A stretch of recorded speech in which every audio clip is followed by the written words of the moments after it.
So before I get into some of this, and I'll let First Lady and Joe handle most of that, I think it's important to point out when the election of 2024 happened, one of the things that I did was convene a special session of the Florida legislature because I knew that it was very important that all state and local law enforcement would cooperate with DHS with respect to enforcing immigration laws. We had 4 years of an open border, 5, 7, 10 million people coming across illegally, probably 10, but certainly many, many millions. And that was a dereliction of duty by the President Biden at the time. And there obviously was a demand to stop that, but also to repatriate folks that had come illegally. And so we did that. We said we want to have a requirement that there's cooperation because that's really, really important. We had to fight to get that, but we eventually got it.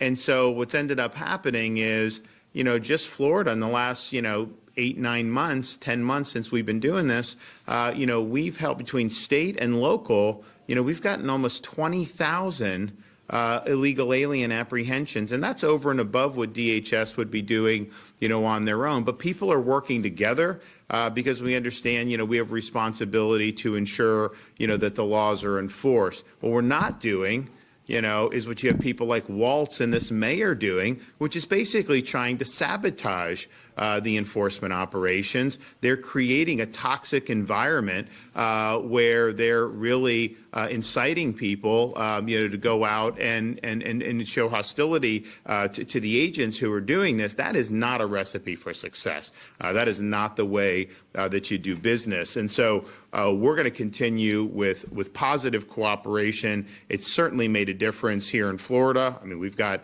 a lot of folks now that have been removed from our communities, and that makes the community safer. It obviously helps taxpayers going forward. But that cooperation, I think, has been really, really important. And you can't have a situation where you have an administration come in, they open the border illegally, you have all these people, and then someone gets elected to fix it, and you basically have a right to sabotage, and then you can't do so. What? The law didn't matter for all those years, and there's no way to correct. We obviously know that we need to do that. So we're going to continue with our positive cooperation. I think that's the only way to do it, and I think that's it's paid big time dividends, for the state of Florida. Now, the other thing that we've done is, if you have somebody illegally driving on the roads and they don't have a license, our highway patrol will find that and then turn them over to DHS. Obviously, you do that. You have a criminal alien, leaves prison, we'll tell DHS, they come pick them up, and then they send them home to their country. You got to do that. Enforcement matters, but you also can help solve this problem by removing incentives to come and stay illegally. So we've done things like employment verification in Florida, E-Verify.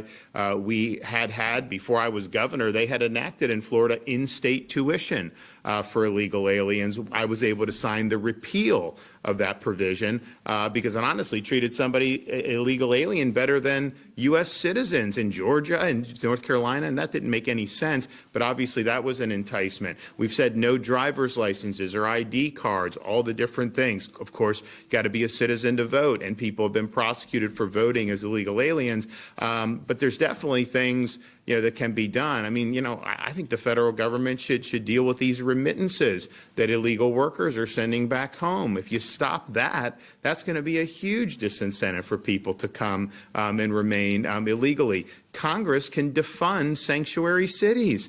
Like, these are cities that are being empowered. The Republicans in the House, they just voted to continue funding sanctuary cities. Like, why would you do that? Defund that. So using the tools that you have to create, I think, an environment that's going to promote, the rule of law is really, really important. Interior enforcement is part of that for sure, and no state's done more than Florida to assist that, and we'll continue to do it. But there's other things that I think are important. We banned sanctuary cities in Florida my first year as governor. I mean, why would we want sanctuary jurisdictions to be able to do that? So they should do that nationwide, and I think that would make, a really, really big difference. But we've had positive results. We've had positive interactions. I think it's a very hostile situation that's been created, and that's not the way to do business, and that's not what we want to see. I think people want to see orderly society. They want to see the rules enforced. They want to see people working together, and that's what you're seeing in the free state of Florida. Now, we're here to talk about Florida's Healthy First initiative. So a few months ago, the First Lady, Dr. Ladapo, Lieutenant Governor Jay Collins, and I launched our, Make America Healthy Again Florida initiative. And we said there was going to be a lot of different things that we were going to do. One of the things that they've done now over the last several months is they've done testing on key things that families use, particularly with respect to children. So a few weeks back, we did an announcement on testing of baby formula that Dr. Ladapo had overseen at the Department of Health. And, you had some of these baby formulas, they've got things like lead and things in them in levels that are probably not good for human consumption. And so they were able to do those test results, put out the results on the web page, and then let people. There were some formulas that were very positive, but then there were others that would be questionable. And so that's really important to be able to show folks what's going on. So we really view us as the state as serving an important role. I think a lot of what we're doing is consistent with what they're trying to do, right now at the federal level, but we're showing we have a role to be able to do some of these things that maybe the FDA has not yet done, maybe they will do in the future, but to give parents information, particularly when it comes to things with very, very small children. And so that was really, people really appreciated that. People have been able to make decisions as a result of that. And so then the next thing they're doing, as you can see, is candy. And looking at candy, and I said, listen, let the results, come as they are, but please don't tell me there's anything wrong with Reese's cups or whatever. And sure enough, there's not. So I'm good. I just, it's, and I know my kids would be very upset if there was something wrong with Reese's cups. So they went and they tested, some of the candy. And seeing some of the things, that are in this. And I think some of it is you take one piece of candy with maybe some of this, but if you do certain quantities, which, are kids just eating 10 nerds? No, they're eating the whole box of nerds, right? Well, at least my kids are. And then they don't behave afterwards because of the sugar rush. And so I need to stop giving that to them. I know my wife is telling me not to give it to them. So you have this, and it's okay, well, what quantities, all this other stuff. So there's a whole bunch of stuff that goes on that, but it's going to be the same type of thing. They're going to the results will be made public today, so you'll be able to look at that. You'll be able to see. And look, we just want parents kind of to know what's out there. There's a lot that goes on. It's like you're in a supermarket, you grab this, grab that. Maybe not everything is created equal in terms of what would be the healthiest options. And it's not even a situation where we're saying you can only eat perfectly healthy stuff. If there's choices between different types of candies that you're giving a treat for, and one has the better ingredients, and another may have some stuff in there that you wouldn't want, well, wouldn't you want to know that as a parent or a grandparent before you're making some of these decisions? And so thanks for First Lady and for Joe for spearheading this. I think it's really, really important, and I know people will really appreciate hearing the results. And so to tell you about it, we'll bring up the First Lady. You can imagine we have some really fun conversations at home about all of this I was like, yes, the Reese's peanut butter cups we found were good, so no worries. But as a mom, I was doing this morning what I think a lot of moms and parents all across the state and frankly the United States of America, they were doing. A little chaotic in our household, getting everybody dressed and out the door, but I was making sure that I was packing lunches for them. And that's what parents do primarily in the morning. One of the big things they do to help prepare their kids to be able to have a productive and they hope healthy day.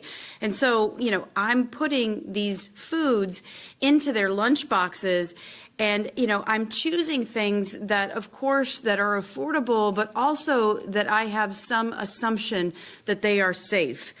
Because these decisions are made off of trust. Trust that what is sold on store shelves is what it claims to be. Trust that these ingredients on these labels are indeed accurate. And trust that foods marketed to children are not quietly exposing them to harmful chemicals. You know, there's a reasonable expectation that our food supply, especially foods marketed to children, should not contain toxic chemicals. Ensuring the integrity of our food supply has been one of the central missions of this commission that the governor put forth. That's why when we launched this Healthy Florida First initiative, it was designed to really bring transparency, independent testing, and accountability to the foods that Floridians and, frankly, Americans are consuming sometimes every day. So under this initiative, as the governor has mentioned, we started with baby formula because there is no more vulnerable population than, of course, the babies and the youngest among us. The Florida Department of Health, we tested 24 different baby formulas, and then what they found was very troubling. They found that in 16 of the 24, they contained elevated levels of arsenic, cadmium, mercury, and lead. And for many infants, formula is their sole source of nutrition during the critical stages of development. And this, of course, for us and for many parents and grandparents, this is unacceptable. And we made it clear that this testing, and we're continuing to work on that with the baby formula, but that is not where we're going to stop. We said we're going to continue to do the testing. And so next, as promised, the attention has turned to another category heavily consumed by children, and that is candy. Through independent testing conducted by certified laboratories, the Florida Department of Health tested 46 different candy brands from 10 different companies. Of those, 33 were traditional, well-known candies, brands that we grew up with, things like Three Musketeers and Snickers and Skittles and Nerds and Kit Kats and Jolly Ranchers. In 26 of the 33 traditional candy brands tested, arsenic was detected at elevated levels. These levels are problematic when evaluated over the course of a year, and this is where the distinction is so crucially important. The concern here is not necessarily about one single piece of candy on one single day. The concern is when these products are consumed, as they realistically are, repeatedly over time, exposure can exceed what the Department of Health has determined to be safe annual allotment for arsenic. And here's why the context really matters. Take Nerds, for example. Yes, my daughter really likes Nerds. According to the department's analysis, consuming more than 96 Nerds, the small granular pieces of Nerds in a year, exceeds what is considered a safe annual arsenic exposure for children.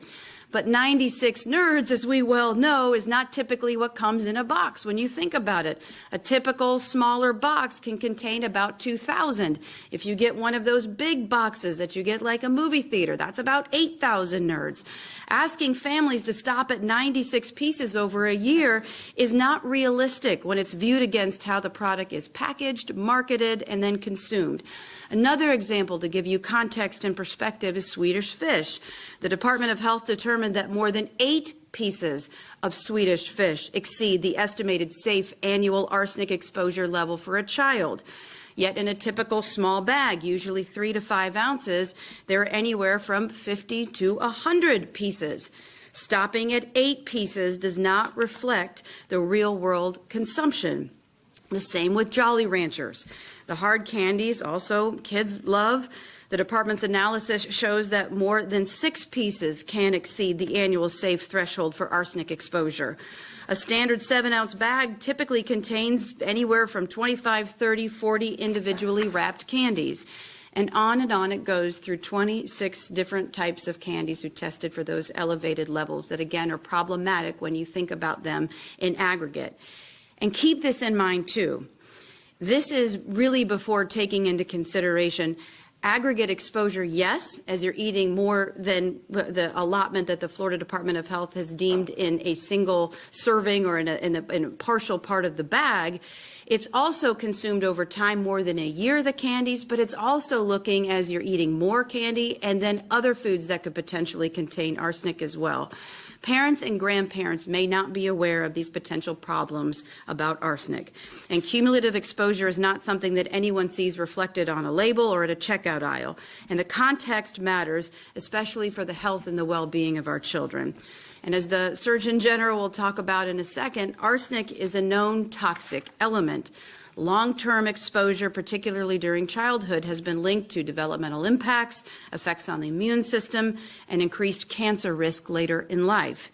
Children are uniquely susceptible because they consume more food relative to their body weight and often have a less varied diet, and their developing organs are less able to metabolize and excrete the toxic substances. So that is concerning. But I do want to say that there is some good news, and it matters because context and perspective does matter with all of this. The candies did not generally show elevated levels of lead, mercury, cadmium, and other problematic carcinogens, and not all candy tested showed elevated levels of arsenic. Some traditional candies came back with no identified significant arsenic risk, like Hershey Chocolate Bar, Reese's Peanut Butter Cups, Whoppers, M&Ms, Twix, and Milky Way. That tells us something really important, that this contamination is not inevitable. It can be prevented, and we can ultimately do better as a society. The same is true for products marketed as healthier or organic. Of the 13 candies advertised as organic or healthier alternatives, only 2 showed elevated levels of arsenic. Those were Smart Sweet Caramels and Smart Sweets Sweet Fish. The rest did not, which enforces that better sourcing, better manufacturing practices really can, in the long run, make a huge difference. And this is about facts, this is about truth, it's about transparency, and ultimately it is about empowering consumers, grandparents, and parents. Floridians and frankly all Americans deserve to make informed decisions about what they feed their families and have confidence in those ingredients that they're safe, and then have the trust that they are not corrupted by harmful chemicals. Our goal really has been, as the governor has articulated, to support the federal MAHA movement by working as force multipliers to be able to drive accountability through testing. The FDA primarily works as a reactionary force, stepping in after problems are identified. And while that role is very important, Florida is really working to change the system by supporting the FDA to not only continue to get in front of these problems by testing, but also by leading a coalition of states to trust but verify the integrity of our food supply.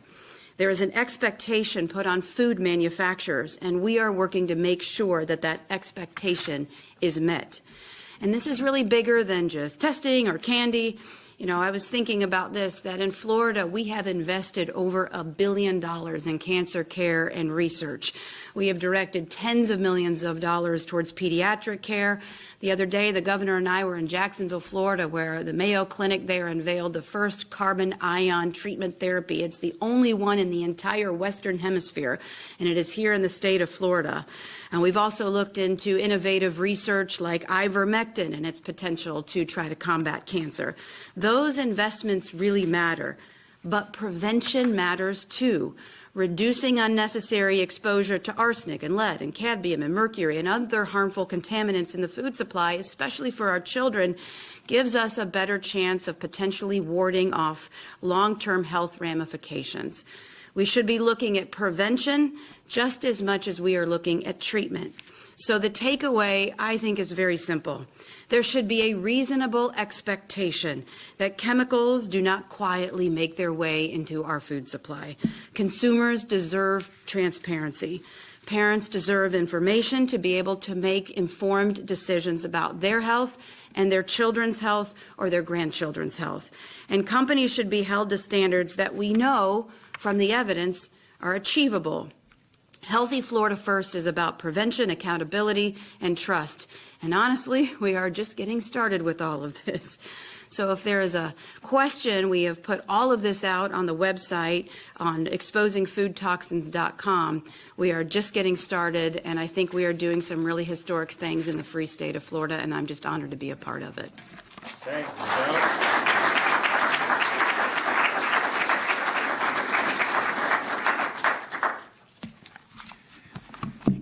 Good morning. Hello to our friends at the Villages.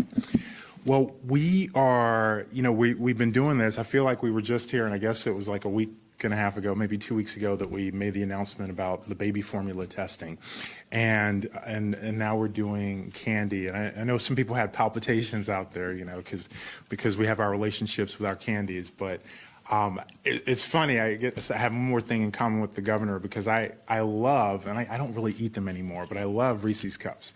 And those did come out as being better than some of the other candies in terms of some of these heavy metals. So that, I know some people are going to be breathing a sigh of relief in the audience, because those are good. Chocolate and peanut butter, very special divine combination there, right? So, I agree with the First Lady. I think this is really important work that we're doing. And it's very analogous to what Governor DeSantis has led for the years that he's been governor and during his term, which is like transparency and power to the people. For decades, and in fact centuries, we've seen power shift to private interests that are working in collusion with government, and not to the betterment of the people, really to sort of private benefit of individuals who are engaged in making these arrangements, or the government officials who aid them and abet them. And that's literally a summary of where we are as a society now. And certainly a lot of people, so many people became more aware of that, including myself, during the COVID-19 pandemic. And, we saw the power of, we saw the efforts to basically disempower people, right? Like, do this, do that, 6 feet away, wear 3 masks, you have to take this vaccine, it'll fix everything. Now you have to take a second one, now a third one, now a fourth one. And we saw the shift in individuals trying to, both becoming more powerful by receiving more information and knowledge, usually from a grassroots perspective, right? It wasn't, that information wasn't coming from the government, but also, people working to help other people become more empowered. And finally, we were able to shift the tide. And that same paradigm, that same framework, that's exactly what's here. Is it shocking that, we have so many different types of food that have carcinogens, like known human carcinogens in them at high levels? It is shocking. And yet, that's what's normal currently. And, I'm really grateful to the governor to, provide us support to do this, and to the First Lady to have the vision to say, you know what? It is possible for us. Let's put everything into this, and let's change the tide. Let's make this normal become abnormal. And so that's what we're doing. And we have, as she said, we have a lot more to go. There's a lot more to go. There's plenty of dirt, unfortunately, to uncover. So in this case, with candy, the major thing that I found striking is that, arsenic is in soil. It's naturally occurring. It's everywhere. It's actually in all foods. However, it tends to be in low concentrations. And sometimes it can be in higher concentrations, particularly if food comes from, say, apple orchards, for example, that were historically treated, say, back in the early 1900s with a particular type of pesticide that was high in arsenic. So sometimes some foods are sort of more problematic than others for very good reasons. But in general, it's low in most foods. Rice tends to have higher amounts. I was really shocked by the levels of arsenic in common candies. The levels of arsenic in common candies are much higher, 2, 3, 4 times higher than even foods that we know have high levels of arsenic in general, like rice. And compared to foods that just typical foods that people eat, the levels of arsenic were 20, 30, 40 times higher. Just unbelievable. And candy, that I ate as a kid, and I'm sure many of you ate as children, and Halloween, and just scarfing down on that stuff. So they're very high. And these charts that show how much candy people can consume before they exceed annual limits, what those charts are showing are the fact that arsenic is actually highly carcinogenic. So it doesn't take much of it to start causing a problem in terms of increasing the risk of cancer. And it's shocking to imagine, but it takes very little arsenic consumed on a regular basis to increase your likelihood of cancer. So just to put this into additional context, the types of cancers that have been linked to arsenic exposure and consumption include cancer of the lungs, cancer of the liver, cancer of the kidneys, cancer of the skin that's non-melanoma, and then there are other types of organ dysfunction. The First Lady mentioned some immune dysfunction, other types of dysfunction. Arsenic is just, it's very bad. So we're going to be sharing the information that we received from the testing. That's going to be all publicly available. The way you come up with these estimates are based on models about the relationship between exposure and risk. Depending on the inputs, depending on the assumptions that go into the models, you get different estimates. What we have here are highly conservative. So we've used for the purpose of this, the strictest levels, the strictest inputs, the strictest standards. So that's how we've come up with this. If you use different standards, maybe instead of 6 Jolly Ranchers, maybe you can have a bag in a year.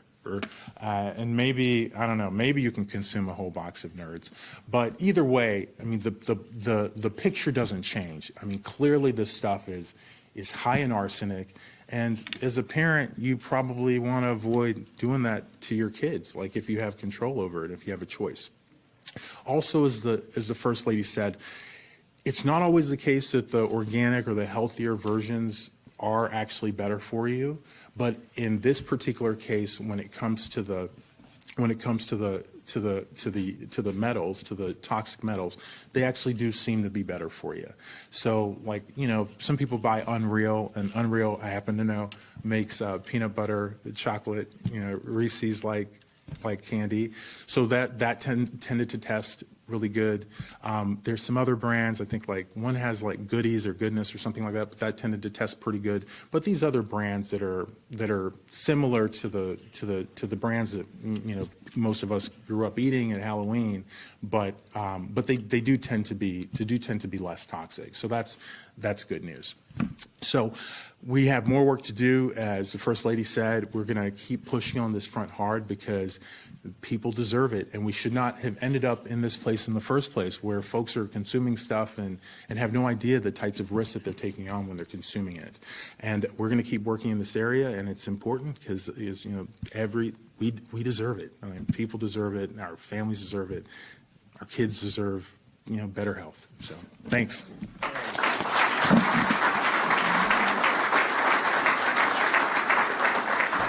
Well, thanks, Joe, and thanks to the First Lady for that. And I know there's more things that they're testing, so there'll be more information coming very soon. Also, just wanted to point out, so Friday we got state GDP numbers, the size of the economy.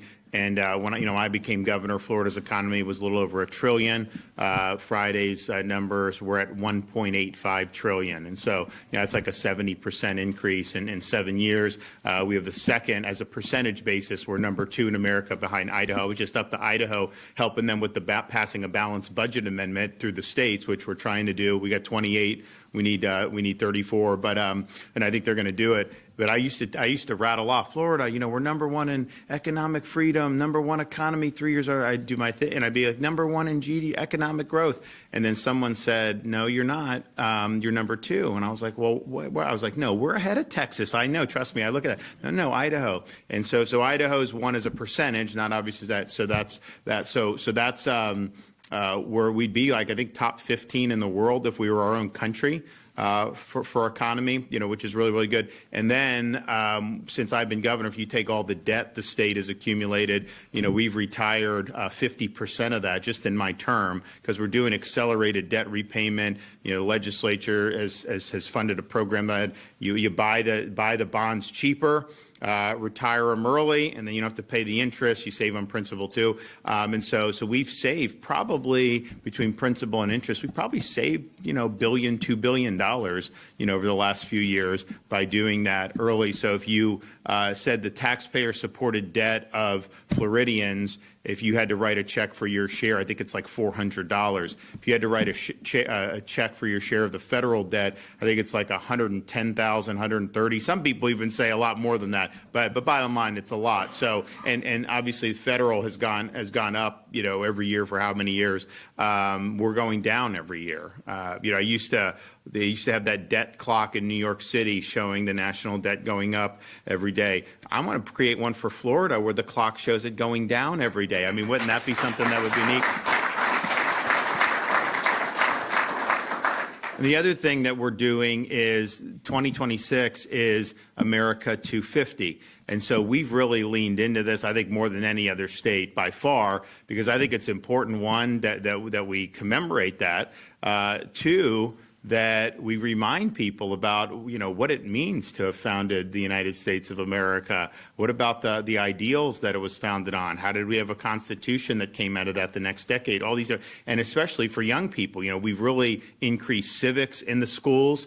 So now you have very robust. We have programs for teachers where they can learn about all the building blocks of the American Republic throughout Western civilization, things they don't really teach as much in colleges.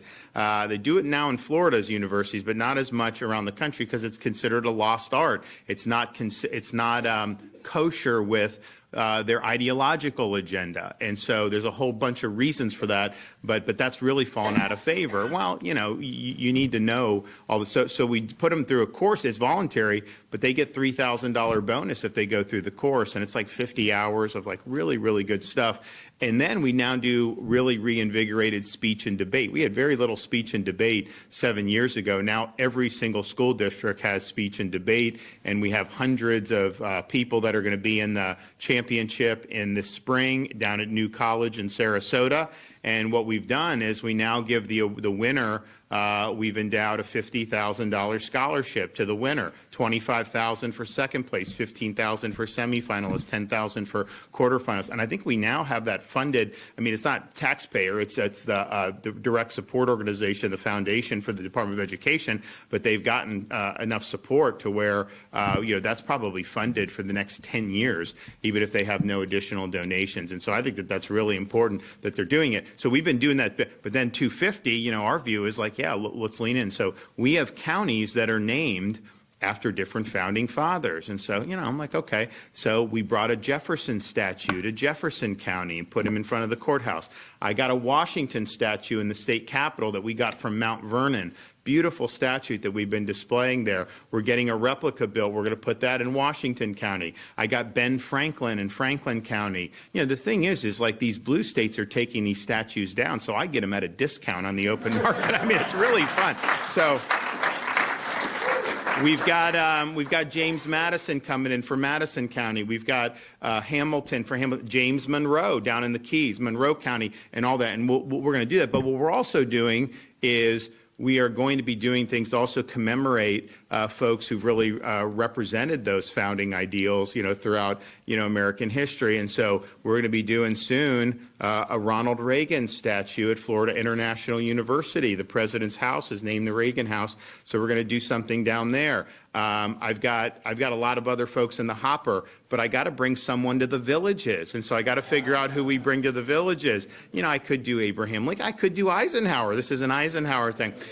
So we got to figure out, what the connections. Some of these have connections to Florida. I'm doing Calvin Coolidge. I'm doing it. We're going to do it in Polk County because that was his last public appearance as president, and back in 1929. I think we're going to do Frederick Douglass at St. Augustine. He was down there, campaigning for civil rights after the Civil War in St. Augustine. So we're going to do that. We're going to do others. but I got to figure out who we want in the villages. So you guys talk to your folks, let us know who we can do. We want to do someone that I think that people will be proud of and whatnot. You know, I don't know that Eisenhower was ever here, though there's a lot of fanfare, and I think it's been very well done, everything that they've done here on that. He may have been in other parts of Florida during his tenure in the Army, and then he would go to the Keys. But that was Truman at that. We have a little White House down there that we do for Truman that he used to stay, and we've put money in to refurbish it. So I don't know that I could do Eisenhower down there. That'd probably have to be Truman, but maybe Eisenhower, maybe Lincoln, maybe some other folks. And so you guys let us know, and we'll make it happen. We've got to run. I got to get back to there. We're running a little late this morning. I wish I could stay longer, but God bless the villages and God bless the free state of Florida.